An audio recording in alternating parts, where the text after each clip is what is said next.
Toplama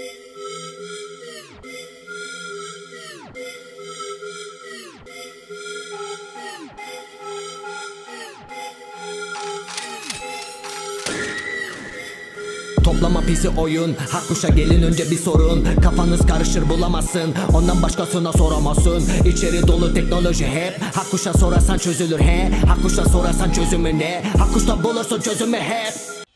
Merhaba arkadaşlar, ben Akkuş, kanalıma hoş geldiniz. Bugün sizlerle Inka'nın Emposa isimli IKG 441 kodlu ürününü inceleyeceğiz arkadaşlar. Bir kutu açılış videosu yapmayı planlıyorum. Bir açalım bakalım içinden neler çıkacak, ben de çok merak ediyorum. İlk defa açtığım bir klavye, inanın ben de içinde aksesuar ne var bilmiyorum. Üstünde gördüğüm kadarıyla bir tane taşıma çantası var. Ekstra tuşları falan var gibi gözüküyor. Ürün özelliklerinde 1100 gram olduğu yazıyor arkadaşlar. 1 kilo 100. Kablo uzunluğu 2 metre. Bir de anti ghosting özelliğinin olduğu yazıyor arkadaşlar. Şimdi lafı çok uzatmadan direkt kutunun açılışına geçelim. Kesemedim, bıçak kesmiyor. Evet arkadaşlar, kutuyu şöyle bir parçalayarak açayım.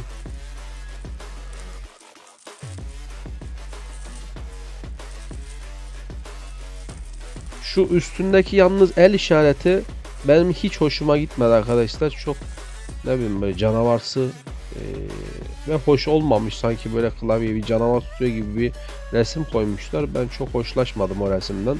Daha efektif, daha yaratıcı bir resim olabilirdi bence. Dört köşesinden bantlamışlar. Maket bıçağı yardımıyla şöyle açalım içerisini. Bu arada arkadaşlar, kanalıma abone olarak destek vermeyi unutmayın. Like atmayı, videolara yorum yapmayı, paylaşmayı unutmayın. Bu tarz incelememi istediğiniz ürünler varsa da arkadaşlar açıklamalar kısmında belirtmeyi kesinlikle ama kesinlikle unutmayın. Elimize geçirdiğimiz anda inceleyeceğiz. Böyle içinden gördüğünüz gibi WASD tuşlarının yedeği ve farklı rengi çıkıyor. Orijinal renk siyah arkadaşlar. Bunlar gri koymuşlar. Böyle üstünde Emposa yazan bir garanti belgesiyle karışık kullanım kılavuzu, ama içerisinde çok bir şey göstermiyor arkadaşlar. Fonksiyonları falan nasıl kullanacağınızı, ışıkları falan nasıl kullanacağınızı gösteriyor. Gördüğünüz gibi bir temizleme fırçası arkadaşlar.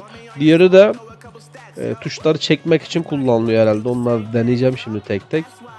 Bu temizleme fırçası.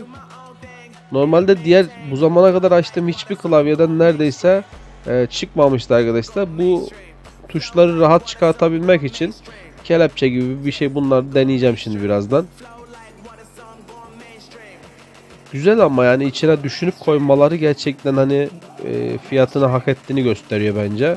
Şimdi bir de klavyenin malzeme kalitesine geçeceğim. İçinden böyle gördüğünüz gibi arkadaşlar bir tane taşıma çantası çıkıyor. Hani böyle internet kafe dolaşan arkadaşlardansanız eğer, siz de bu klavyeyi taşıma çantasına koyup sırtınıza asıp istediğiniz yere götürebilirsiniz. Ya da arkadaşlar kullanmadığınız zaman da kaldırmak istiyorsanız, hani evde küçük kardeşiniz olur, oynamak isteyenler vesaire olur. Eski dandik bir klavyeniz vardır. Bunu kutusuna koyar kaldırırsınız. Yani kılıfına daha doğrusu koyar kaldırırsınız. O eski klavyenizi açarsınız. Üstündeki desenler çok hoşuma gitti. Normal şartlarda baskı, siyah şey üstüne baskı, ama kalite olarak güzel. Bu da arkadaşlar tabi tahmin ettiğiniz gibi el dayama. Ama el dayamaları böyle yapmalarını ben çok sevmiyorum. Burada çıt çıtları var, bakın gördüğünüz gibi. Benim eski Inka klavyem vardı bir tane. Onda da aynısı vardı. Bu konuda dezavantajlı diyebilirim. Çünkü kırılabiliyor. Şöyle bir klavyeyi açalım artık. Ana kahramana şöyle bir gelelim.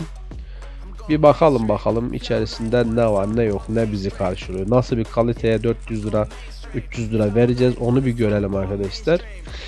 Klavye mekanik, öncelikle onu belirtmek istiyorum arkadaşlar. Mekanik bir klavye. Blue switch'li Jinyan mıydı? Jinyan.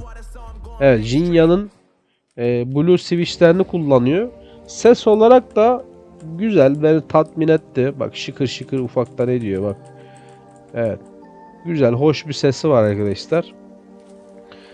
Yani ben de normal şartlarda evde Blue Switch 2 milisaniye tepki süreli bir mekanik klavye kullanıyorum. Aslında Blue Switch'i çok sevmiyorum. Ben niye çok sevmiyorum? Çünkü çok ses yapıyor arkadaşlar. Yayın esnasında falan yayına da gidebiliyor. Eğer siz de yayın yapmayı planlıyorsanız, yayıncıysanız arkadaşlar, size kırmızı switch'li bir klavye tavsiye edebilirim. Bu da bayağı bir işe yarıyormuş, işin açığı. Bu mandal maşa mı diyeyim, mandal mı diyeyim, bayağı işe yarıyormuş. Tuşları çıkartıp temizlemek için hani böyle elinizle falan uğraşmayın. Hangi tuşu çıkartacaksanız direkt bu maşayla çıkartabilirsiniz. Şimdi benim yapmak istediğim şey, yedek tuşlar çıkmıştı. Şöyle göstereyim. WASD tuşları. Totalde 6 tane. Hani büyük ihtimalle 3 sağa 3 sola WASD kısmına. Diğer üçü de şuradaki ok tuşlarının olduğu kısmı.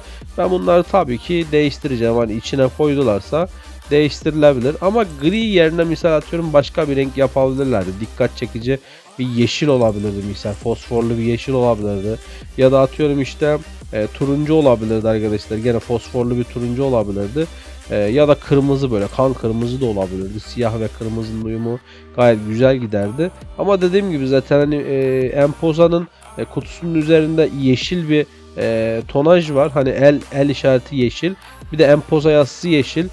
Hani madem böyle bir şey yapıyorsun, tuşları yeşile boya, bari bir uyum olsun.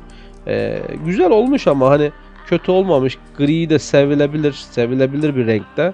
Şimdi bunları takacağım tek tek arkadaşlar. Bu incelemeyi biraz uzun tutacağım.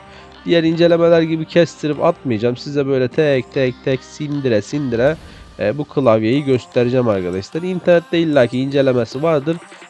Ama ne yapalım yani? Biz incelemeyelim mi başkası inceledi diye. Erdinç'in bir lafı vardı. Neydi? Ha, süt seviyorum diye evde inek mi besleyeyim babam diyordu ya. Bizimki de o hesap arkadaşlar. Yani ne başkası inceledi diye biz incelemeyeceğiz mi? Elimize geçti. Kutusunu açıyoruz, inceliyoruz, tuşlarını falan çıkartıyoruz. Zaman geçiriyorum klavyeyle ama güzel, yani hoş bir klavye. Yani tabii şimdi şöyle söyleyeyim, birçok kişi çıkacaktır, Razer işte SteelSeries vesaire diyecektir. Tabii ki arkadaşlar, parası olanlar o ürünleri alabilir. Ama misal atıyorum Motospeed CK104 ile hemen hemen klavye neredeyse aynı gibi benziyor. Bayağı bir benziyor. Tuşlarının sesi vesairesi benziyor.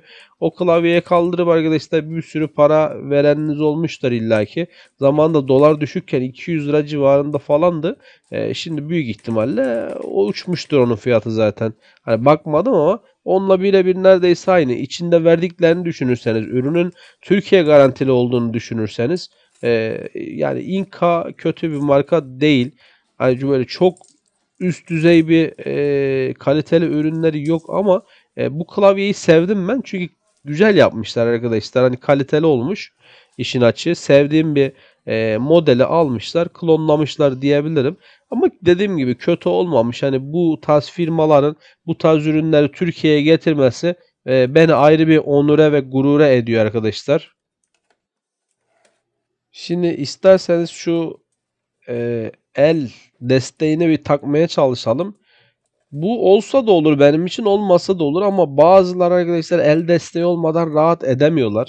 Ellerin ağrıdığını vesaire olduğunu söylüyorlar. Ama benim için öyle bir sıkıntı yok. El desteği benim için olsa da olur, olmasa da olurlardan. Altındaki ama şu mandallar kesinlikle kalkmalı diye düşünüyorum. Yani şöyle hafif bir ön tarafa doğru yüksek olmalı ki ben öyle kullanmayı seviyorum arkadaşlar. Siz nasıl kullanmayı seviyorsunuz bilmiyorum ama siz de kendinize göre bunu ayarlayabilirsiniz. El desteğini takabilirsiniz. Mandallarını kaldırıp bu şekilde kullanabilirsiniz. Tip olarak hoş oldu. Gri tuşlar ayrı bir hava kattığını düşünüyorum. Işığı efsaneymiş ama öyle söyleyeyim size. Işığı bildiğin efsaneymiş. Bende farklı bir markanın bir ürünü var arkadaşlar. Kesinlikle ışıkları bu kadar yanmıyor diyebilirim. Ya da en azından hani öyle yapmışlar diyebilirim. Bunun ışıkları şöyle söyleyeyim. Normal ışık altında, şu an tepemde ışıklar yanıyor. Işık altında gayet güzel, gayet hoş. Baya farklı olmuş diyebilirim. Şimdi burada üzerinde gördüğünüz gibi şu bastığım noktada ışıkları değiştiren bir tuş var arkadaşlar. Işık işareti var zaten üzerinde. Efendim ona birlikte bastığınız zaman değişiyor. Bakın böyle sağa, sola, evet sağa, yukarı aşağı yapıyor mu? Yapmıyor. Benimkinde yapıyordu ama misal atıyorum. Bunda yapmıyor. Ama sağa sola yapıyor. Efektleri güzelmiş. Hani akış, dalga akışı çok çok güzel. Çok çok hoşuma gitti. Bu da radar sistemi sanırım. Dönüyor şu an. Sonar sistem. Gece karanlıkta, şu an gündüz aydınlıkta kontrol ediyorum arkadaşlar. Siz karanlıktaki ışığını farz edin. Tabii ki kısabiliyorsunuz da, hani üzerindeki tuşlardan ışık tonajı eğer sizi gece karanlıkta rahatsız ederse onu da kısabilirsiniz. Bu yağmur efekti. Bu da gayet tatlı bir efekt. Kapandı. Ha, tuşlar. Evet. Şu an bastığım tuşlar yanıyor, gördüğünüz gibi. Yanıyor ve arkasından sönme efektine geçiyor. Bu da güzel ama karanlıkta hani klavyenin direkt tuşlarını ezbere bilmeyen arkadaşlar için biraz sıkıntı olabilir. Direkt böyle açık bir tonaj kullansalar daha iyi olur. Bu da böyle yılan efekti, snake efekt. Aa, güzelmiş. Dalga efekti güzelmiş. Bakalım başka nasıl efektleri var. Bildiğim kadarıyla bunun totalde kaç tane efekti var? 11 tane mi ne efekti var arkadaşlar.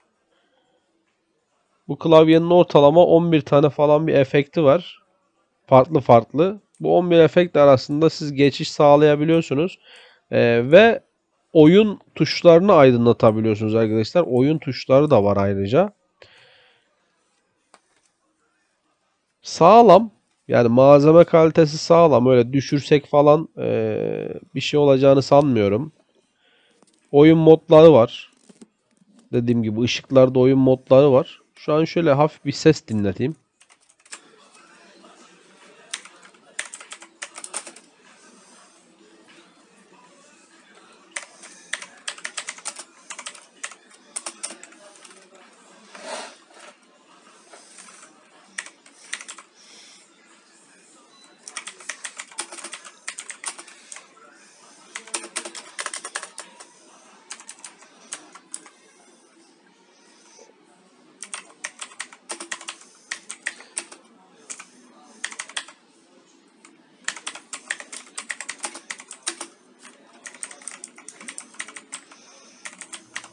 Arkadaşlar klavyenin sesi genelde standart Blue Switch'ler gibi çıkıyor. Güzel, yani Blue Switch'in sesini sevenler için daktilo efekti veriyor kesinlikle. Bir naz yoklama hızı var arkadaşlar. Gayet hızlı, anti gölgeleme teknolojisine sahip. 5 milisaniyede tepki süresi var. Güzel. Yani içinden bir sürü ekipman çıkıyor arkadaşlar. Verdiğiniz para ekipman ve klavyeye gidiyor diyebilirim. Siz de açıklamalar kısmında böyle incelememi istediğiniz markalar, modeller varsa arkadaşlar açıklamalar kısmına yazın. Kanalımıza abone olmayı unutmayın. Destekleriniz bizim için kesinlikle çok önemli. Like'larınız, özellikle yorumlarınız çok çok önemli. Bizi bundan mahrum bırakmayın arkadaşlar. Sizin için video çekiyoruz. Geliştiğimizi ve kanalımızı geliştirdiğimizi düşünüyoruz. İzlediğiniz için teşekkür ediyorum. Kendinize iyi bakın. Hoşça kalın arkadaşlar.